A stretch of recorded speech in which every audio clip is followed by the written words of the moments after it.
Vamos agradecer a Deus pela oportunidade que nos concede. Esse dia, nós estávamos aqui cortando os dedos, viu Deus? Amém. Cortando os dedos no dia de chegar o momento de organizarmos mais uma sociedade interna na nossa congregação. E nós devemos louvar a Deus por tudo. E há situações que é mais inquestionável ainda. Nós temos que louvar mesmo. Aprendi o reverendo Luiz Ricardo, ele nos ensinou que, antes de faleceu ano passado lá no curso, ele falou, olha, quem vê Deus nas pequenas coisas, consegue ver Deus em tudo. Né? Então, numa breve reunião dessa, e aqui não é pequena coisa, mas ainda que fosse, né, nós iríamos continuar vendo Deus. Né? E a gente pode dizer, o Senhor está aqui, e Ele está presente, absolutamente presente em nosso meio. Então, vamos fazer uma breve oração, vamos agradecer ao Senhor por essa oportunidade. Quero pedir o nosso irmão Vicente Santos, fala sempre Paulo, fala sempre da Flora, né? Então, é Paulo da Flora, mas o sobrenome dele também tem a ver com o sobrenome. Irmão Vicente, olha para nós, meu irmão. Senhor Deus e Pai, muito obrigado a Deus, nós agradecendo a Deus, primeiramente por esse maravilhoso dia que o Senhor nos concedeu, e essa noite abençoada que o Senhor está nos dando agora, Pai. E nós aqui reunidos, Pai, em Teu nome, aqui, ó Pai, podendo, ó Pai, fazer esse encontro aqui dos homens, ó Pai. Esses homens que servem a Ti, ó Pai, e buscam a Ti a todo momento. Nós te agradecemos e pedimos no nome de Jesus, ó Pai, que tudo que for feito aqui hoje seja para a honra e glória do Teu nome.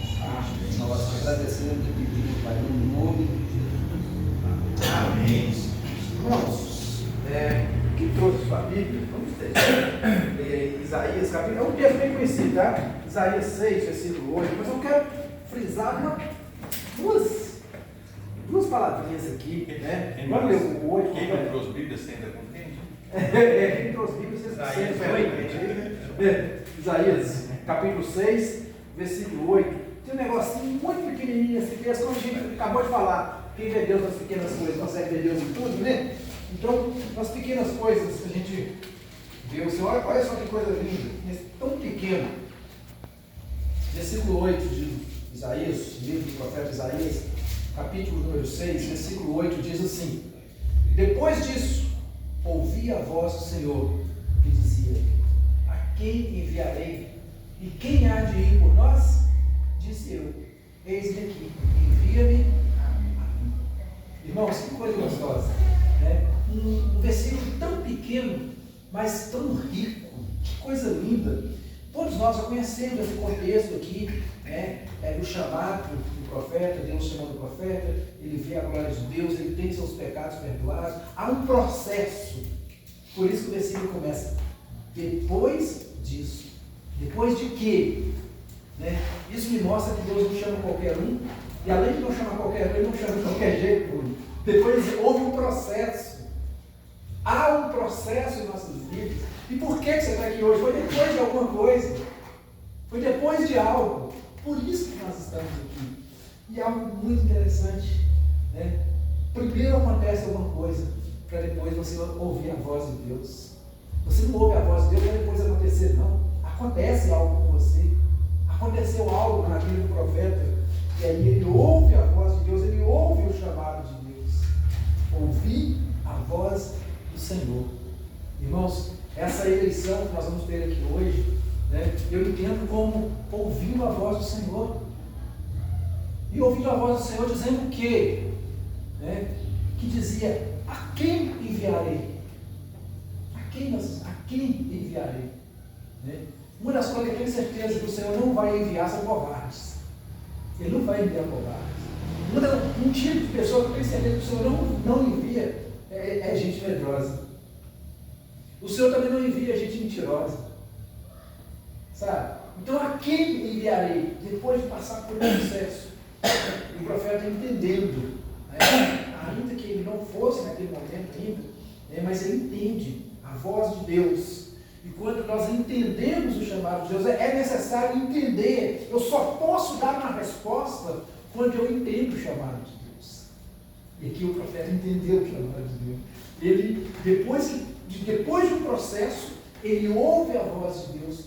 Você vai ver que nesse processo, se você voltar nos versículos 6 e 7, você vai ver que vai ter os seus pecados perdoados. E um dos processos é ter os nossos pecados perdoados. Agora ele ouve a voz de Deus. E aí, o mais lindo de tudo aqui para mim, primeiro chamado, né? Depois vem a resposta dele. E disse eu, eis-me aqui. Sou aqui, Senhor. Quem que eu vou colocar? Eu imagino Deus nos perguntando aqui agora, quem vai ser a liderança dessa UPH? Quem vai trabalhar nessa UPH? Porque não é só a liderança que trabalha. A liderança, na verdade, ela vai trabalhar para que nós venhamos a desenvolver um bom papel. Né? Eu aprendi que o bom líder não é aquele que faz tudo, mas é aquele que leva pessoas, que induz pessoas boas a fazerem coisas boas. Esse é o bom líder. Né? Então, a quem o Senhor vai levantar nessa noite? Né? Que nós possamos dizer, eis-me aqui, Senhor. Estou aqui. E completar, né, Marcos? Você falou, Deus não chama qualquer um. Deus nos chama. Ele nos conforta mais ainda, ele capacita. Aqui Deus nos chama. Né? E se ele te trouxe para esse momento, houve um tudo, eu lembro no início do texto, depois disso, depois de quê? Depois de reuniões, depois de passar por algumas situações, depois de talvez tentar passar por desânimo, depois de passar por luta, depois de passar também por confissões, depois de passar pelas mãos do Senhor. Agora eu ouvi a voz do Senhor dizendo, eu ouço a voz do Senhor.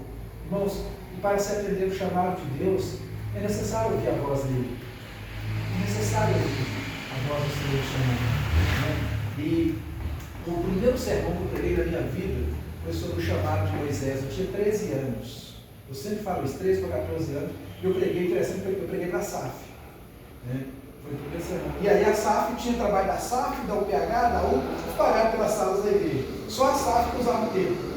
E nesse dia, não sei o que aconteceu, veio todo mundo participar com a SAF. Eu acabei pregando para a igreja toda. Né? A gente muda o tempo, né? Mas eu não vou esquecer disso. O tempo foi uma pergunta. E quando Deus me chama? Baseado no chamado de Moisés. E quando Deus chama? E quando Deus se chama? E ali eu aprendi que quando Deus chama, Deus usa o recurso que nós temos em mãos.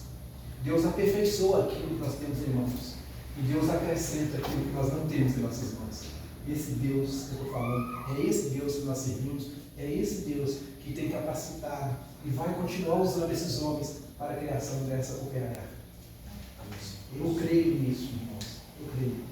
Tá, que Deus está levantando, que já levantou, agora só está direcionando, trazendo ainda mais organização. Paulinho mencionou ali agora há pouco, a gente estava eu e ele conversando, e ele mencionou algo que ele falou que na última reunião nossa, da alegria dele de ver as coisas acontecendo.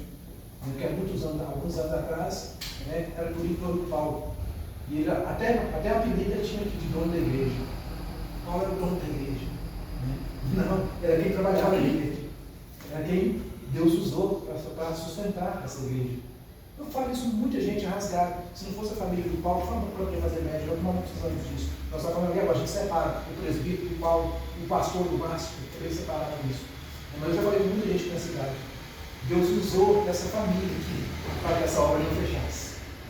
Eles fazem parte dessa história. E agora, eu também quero fazer parte dessa história. Que você possa querer fazer parte dessa história recente da igreja. Sabe?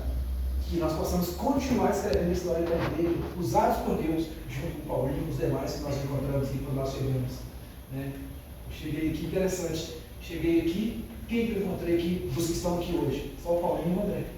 Essa turma para cá todo não. Né? Mas os demais, muitos não vieram e justificaram com a gente, não podiam vir. Irmãos, é assim que Deus faz. E Ele vai continuar fazendo porque Ele é Deus. Ele é maravilhoso. E que Deus nos abençoe. E que Deus tenha misericórdia de nós. Que verdadeiramente, sabe, se você sendo eleito aqui hoje, pode ter certeza de uma coisa. Você sendo eleito, entendo como um chamado de Deus para você. Não é média de A ou de B, não.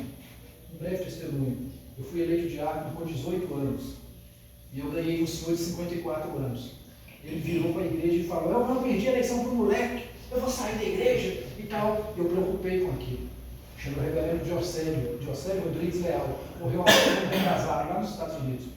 Foi o pastor dar o cargo para ele, porque o irmão vai sair, o problema dele. Foi eu que te elegi, não. A igreja te elegeu, Deus usou a igreja para te eleger, para te colocar no cargo que você está aí agora. Portanto, faça bem feito, porque não foi eu que te coloquei, não, foi Deus que te colocou no cargo. A igreja foi apenas um instrumento. E nós aqui agora, nessa eleição, nós apenas seremos instrumentos de Deus, tá? É colocar a cada um de vocês onde vocês devem estar. Entendam isso. Entendam isso. Que não se acovardem. Ah, mas não, nós vamos aprender. Você não sabe. Deus vai usar o que você tem nas suas mãos. Deus vai acrescentar, Deus vai aperfeiçoar o que está nas suas mãos. E Deus vai acrescentar aquilo que você não tem nas suas mãos. Esse é o nosso Deus. É o Deus que nós servimos. Que Deus nos abençoe, irmãos. Em nome de Jesus. Nós vamos fazer mais uma breve oração. Vamos fazer como da outra vez, eu achei muito dinâmico. Vamos lanchar, aproveitar que o pão de queijo está quente. Nós vamos lanchar e na volta eu já volto com o Orestes já com a palavra, para poder dar sequência aí à nossa eleição. Mas rapidinho, só quero falar uma coisa. Só um adendo aqui do Paulo. Porque o Paulo não tem que ficar triste, não. Porque só o seu nome indica, né, Paulo? Paulo. Né? O que aconteceu com o Paulo? Né? Sofrimento teve muitos. Então, interessante. E é, você está falando aí, o amor da gente pela igreja é grande. Eu falo por mim, o amor da igreja, meu pela igreja, pretende a diferença grande. Muito grande, tão grande que eu não tenho para mim um carro, igual eu falo para eles. Eu sempre falo que eu combino com o Márcio, com o André, com o Zé Vicente, que nós que estamos à frente, nós somos obrigados a tratar. Às vezes a gente faz uma eleição, né, Márcio? Aí às vezes não aparece um. Nós somos obrigados a tratar. Eu falo isso, é obrigação nossa levar a obra para frente. E eu me alegro, eu falo isso de coração aberto. Vocês não sabem a alegria que eu tenho no meu coração quando eu olho tanta gente para contribuir hoje na nossa igreja. A alegria do meu coração é ver a igreja cheia, igual figura comigo. Para mim eu fico ali igual galinha, com o pé de cestinho, com os pintinhos. Nossa, eu fico muito alegre, é uma felicidade grande no meu coração. Deus sabe disso. Entendeu? Então eu quero falar com os irmãos aqui, né? Está chegando, igual o Vicente está ali, já conheço muito tempo, já chegou na igreja, né? Tem tanto tempo.